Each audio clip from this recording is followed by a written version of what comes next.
Η ωραία είναι συνδεδεμένη με Ethernet στον αντάπτορα. Okay.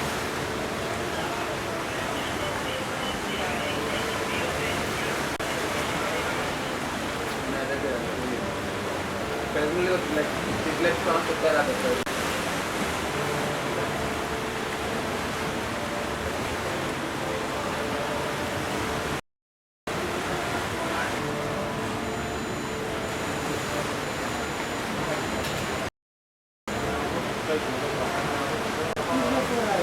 Έχεις διαφορά, δεν παίζει ρε μαλάκα. Έχεις διαφορά. Κατάλαβες τι κάναμε.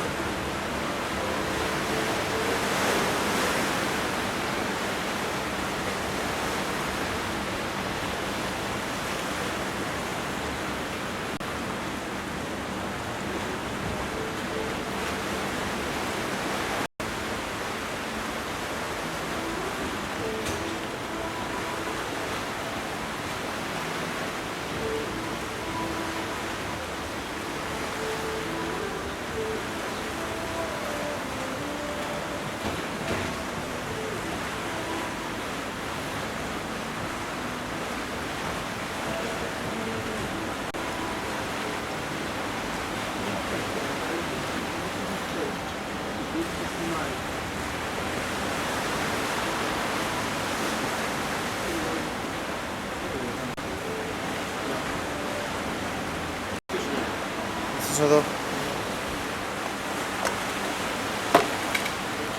Πάντως νομίζω ότι σωστά δεν είναι. Τίποτα,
ένα κόμμα, έτσι φτάσει. Πάνω στο τευτήριο, για όσο που είναι, θα πρέπει να φέρει. Ναι, άρα μόνο το λογικό να είναι το πράσινο.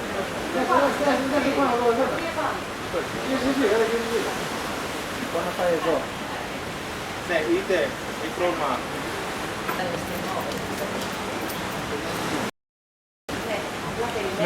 Η φωτογραφία στην μάνα μου είναι μεγάλη.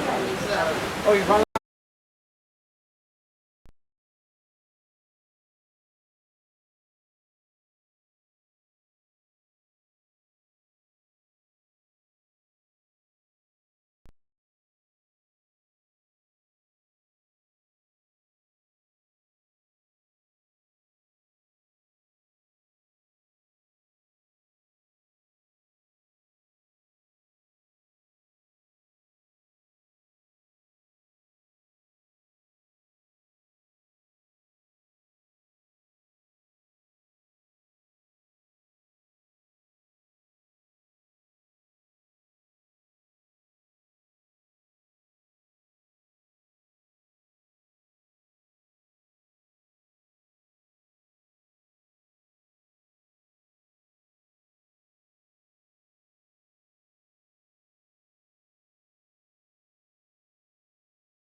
Ελάτε στα κάτω, όποιο είστε.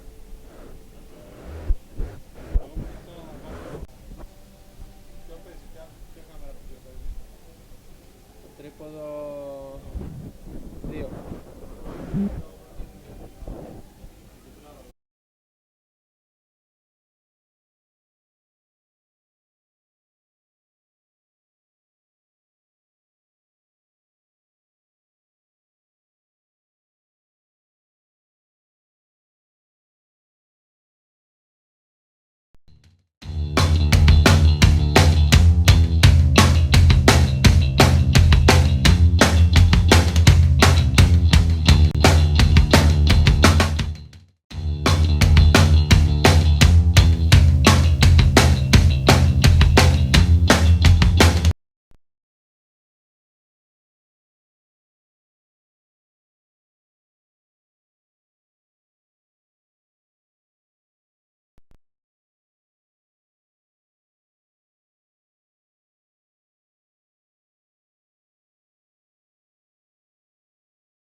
A lot of sails involved to accomplish this. There's the mainsail, which in every boat you'll find, everything from an Opti to a 29er or 49er, even TP-52 maxi yachts, J-class, and your modern-day America's Cup boats. Forward in the boat, we have the jib and genoa, as well as a spinnaker, some people like to call a chute or a kite. And this keeps the boat going more, the chute, sorry, keeps the boat going on downwind. And the jib, which help the boat tack through the wind, more on an upwind or through a reach. Now, with more modern boats, we have things called hydrofoils, which is the same concept of the airfoil, only it's under the water. And these reside horizontal, just like that of an airplane, and again, just with air particles when moved across the wing, providing lift. Same concept with the hydrofoil under the water. The air or the water above the hydrofoil is moving faster than the water below it. Therefore, the pressure is lower above the hydrofoil. Therefore, generating lift and bringing the boat out of the water. And when the boat's out of the water, the keel, the whole bottom of the boat, now has less drag through the water, and therefore can move faster. So much faster, in fact, that the boat can begin to generate something we like to call apparent wind, or they can generate more speed and subsequently more speed off the apparent breeze that they create, which contributes to allowing these boats to go close to 3 times the speed of the wind. And for boats like this, it's harder to set up a hydrofoil lift kit on a monohull, which is a one-hulled boat. But we've seen it in the Moth, which is the most popular class for that. Also, people have been able to modify their laser sailboats to do that. But it's most notable in catamarans, which are 2-hulled boats, like the G32s, and the AC-45s, which are in the World Cup the America's Cup World Series, and the AC-72s, which were the main racing boats. Now, for these hydrofoils to keep these boats out of the water, they have to take over 8 tons of pressure. And these boats are massive, with 100-meter high sails and wide rigs all across. And yet the hydrofoil, which looks much like a surfboard connected off the side of a centerboard, can withstand this weight. And it's only about the size of a sailboat as well. So it's pretty impressive technology. They're very strong carbon composite for the hydrofoils as well as for the airfoil wing itself. To skipper and sail these boats, you have to be quite advanced to understand the system. It's not a conventional boat. Everything happens a lot faster, and therefore it's a lot more dangerous. But the reward is great with the speeds that you can achieve in these boats. And the potential seems to be beyond that of just regular competition. It seems. Alright, so while the Opties are postponing their race due to a lighter breeze today, we're going to take you over to the 49ers. The 49ers seem to be doing alright, and of course just a couple nautical miles southeast of our Opti course. They're not doing their World's race, but it is a qualifying round for the Greek sailors for the upcoming Rio 2016 Olympics. On the topic of that, there's a lot of concern and controversy around this Olympics coming up, especially for sailors, as the Olympics doesn't seem to be getting itself together as planned, and further, the water is very subpar. It's a little alarming how unsafe and sanitary it is for sailors. Recently I was talking to one of the world's competitors out of France, and he told me that as he was sailing in Rio a few months ago to train, a couch floated past him. This has creates obvious worry for the competitors. Now, let's track back through all the Olympics. We go back to London, and we see that Ben Ainsley once again dominated the Finn class as he did in Beijing in 2008. And Rob Crane had a debut at the London Olympics, so that didn't do quite that well, but was good. There's about a 30-fleet laser class, and he finished in the lower 20s overall. Okay, back to the broadcast test of the Opti Worlds here in Greece on the Aegean Sea, right based at the Yacht Club of Greece. It's a bit distracting, but we're getting through it. Now, the Optis have been racing for all day today, quite exhausted, with on and off postponements by the race committee due to light breeze and medium swells, making it quite tough to sail, especially in those bathtub-type boats. Mind you again of our favorite Ferdinand Rodriguez-Cortez, or Cortez-Rodriguez, has gotten a bullet in the first race today, but doesn't seem to be doing too well in this second race. We've finally been able to get it off. He's in the 7th place out of this 50-boat fleet, and we're hoping for a comeback on his part for his sake and for his home country of Portugal. Now, Melissa has improved. She's up to 4th place now overall, representing the U.S., and myself, as an American, I'm very happy to see this. We'd like to see if she can actually get an overall in one of these Worlds competitions. She's always sat top 3. Always been a podium spot, but never quite achieved that gold, so we're looking forward to what Melissa has These sailors, though, after all, are only 11 years old and have quite a bright future ahead of them in the world of sailing, clearly. Now, we're going to talk a little bit more about sailing in general. In sailing, there's several types of hulls. There's the monohull, catamaran, and the trimaran. So, mono, as one, is a one-hulled boat. As America's Cup campaign altogether. And it's head-to-head now with, with Emirates Team New Zealand, skippered by Dean Barker, and Oracle Team USA is skippered by Jimmy Spithill. Now, it's out of 16 or 19 races, might have been 17 actually, and the best of those races wins the America's Cup. Now, right off the bat, Emirates Team New Zealand was dominating. Oracle seemed to be in a tough position. And then finally, with one more race to go before Emirates Team New Zealand would take the cup, Oracle had a comeback, and then they had another comeback. And this led on to the greatest comeback in sports history, with Oracle keeping the cup and winning again. This was groundbreaking. Really awesome. And that's what happens when you win the cup. Now, let's go back out to the water.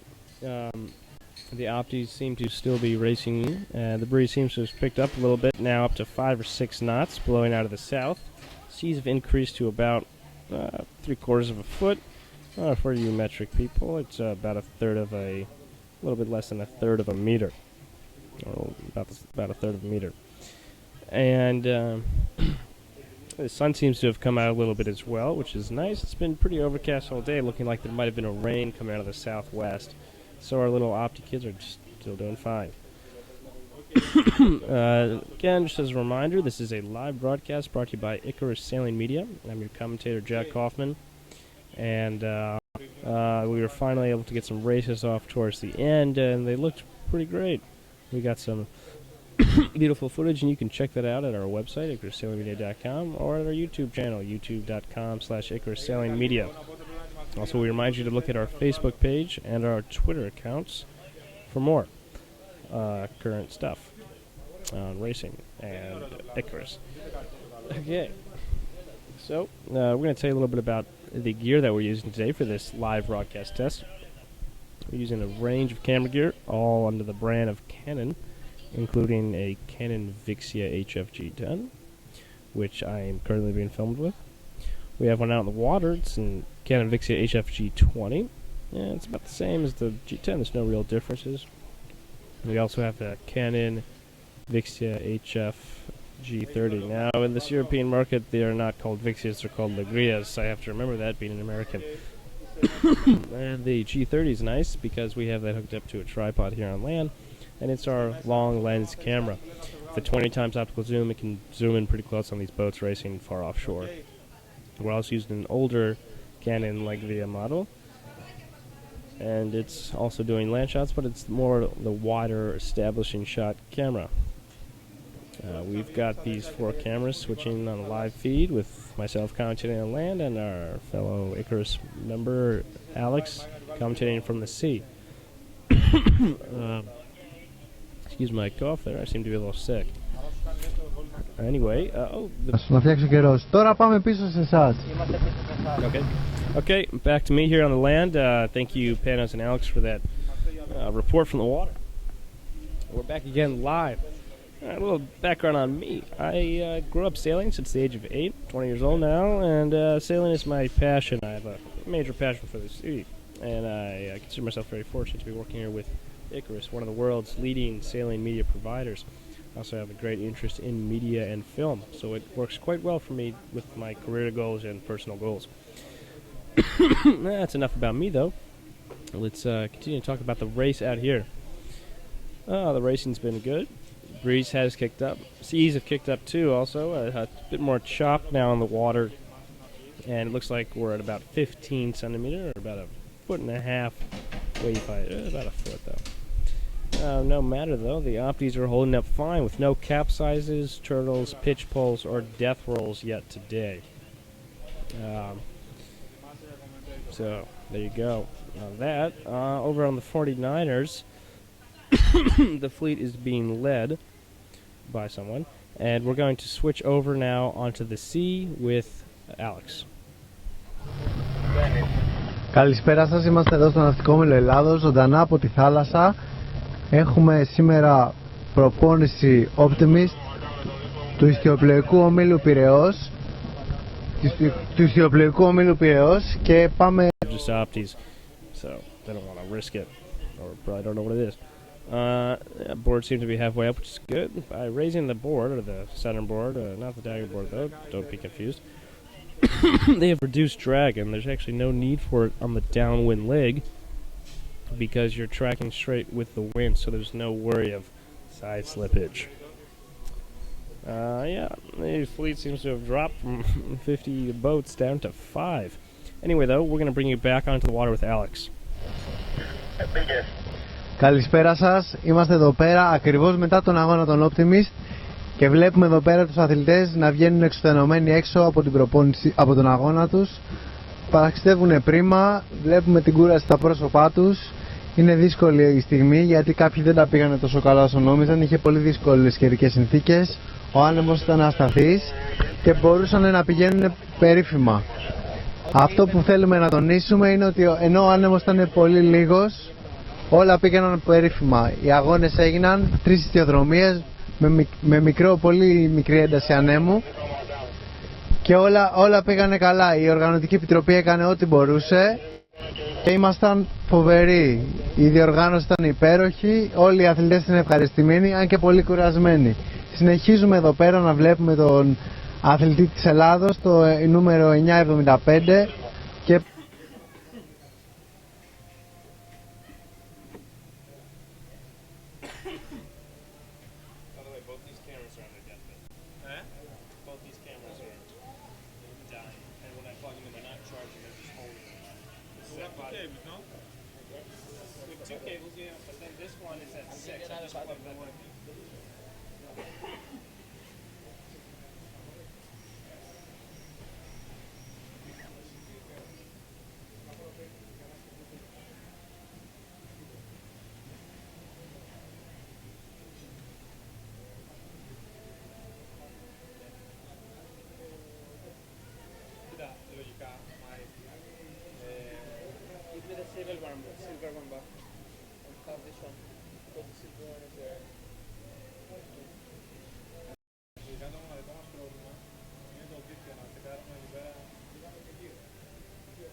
Τώρα βλέπω είναι smooth η φάση, γενικά δεν κουνιέται τίποτα.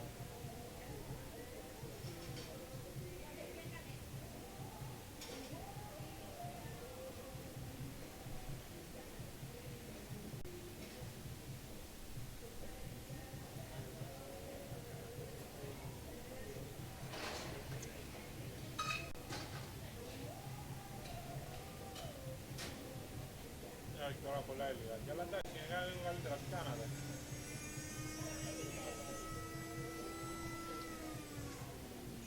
Τώρα ξανακόλλησε λίγο. Το σκυλί τον βγάλατε από μπροστά.